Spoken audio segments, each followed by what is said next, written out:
So this is the culprit here with our power dilemma. So Thursday afternoon, this is Sunday afternoon, and Thursday evening actually, this went down. The County Road Commission came and cleared it, but we have yet to see any power company activity here.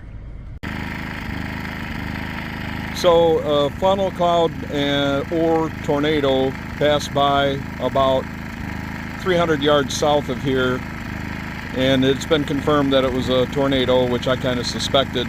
So we are still without power, and that was Thursday night. This is Sunday morning, but I just wanted to say this right here, 2,000 watt inverter generator. It's a WEN.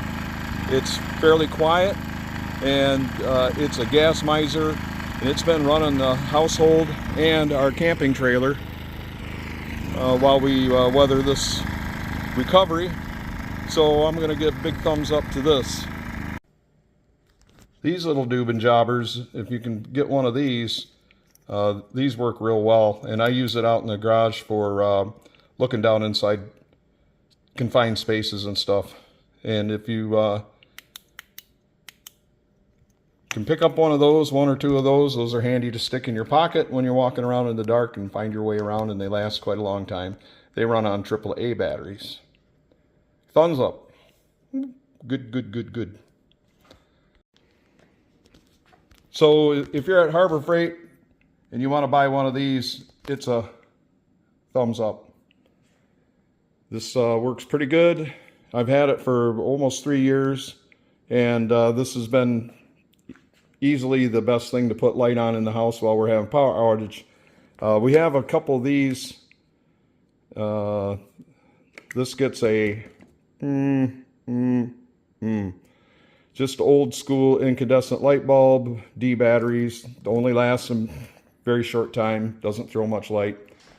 So I would not use those anymore. But this is thumbs up.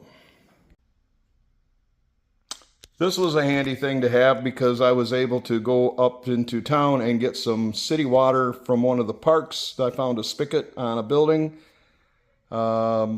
I also used it to get water from the township hall, which was not very good water, and it wasn't usable for putting in our tank, but it's been usable to fill the toilets up in the house. So the sewer system will function until the grinder gets full out in the yard, and it's a shared grinder. And I've already seen the waste district truck out pumping people's grinder pits down. So maybe when they get tired of doing that, they'll get the power company to maybe get us power back. So out there is where the shared grinder is. It's not functioning. But it has a 300-gallon capacity. So it's possible. It's looking like today's Sunday, and I see no sign of any utility companies coming in up and down our road getting these trees cleared. This has been something that I've had in the shop garage. It runs on DC and AC. I've always run it on AC. So in this case, we set it up on the deck.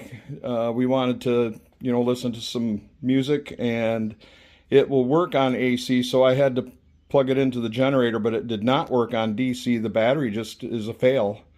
So I'm going to give this kind of a half, maybe towards thumbs down. This is the brand. It sounds okay. It has a microphone, and it has kind of a karaoke feature, and it has kind of a cool light show. I think I paid around $200 for it, but I'm just not totally impressed with that. So if you see one of these for sale at a car show or someplace, I'm not 100% sold on it. Another thing that I wanted to show you is this transfer pump. I use this one exclusively for water, and I keep it in my camping trailer. I like this one real well because it has this gas station style nozzle on it, and also it adjusts to depth so you can get it down to the bottom of whatever container you're using. I highly recommend these. This worked real good. I have 3 of them, one for gasoline, one for oil, and one for water. So that's a thumbs up. So here we are Sunday night, about 7:30, 8 o'clock. It's starting to get dark, and I'm in the garage, and of course, maybe for dramatic effect, it's dark.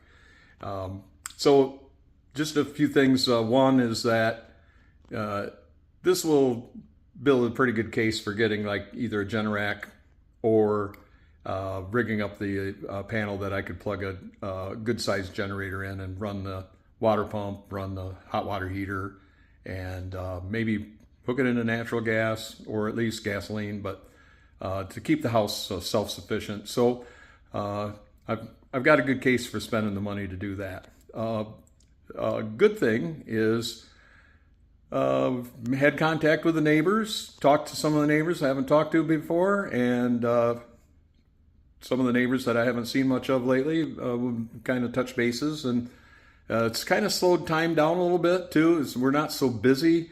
We're hanging out at home, and time has slowed down, so it's a great way to slow time down. Maybe we live our lives too complicated. I don't know.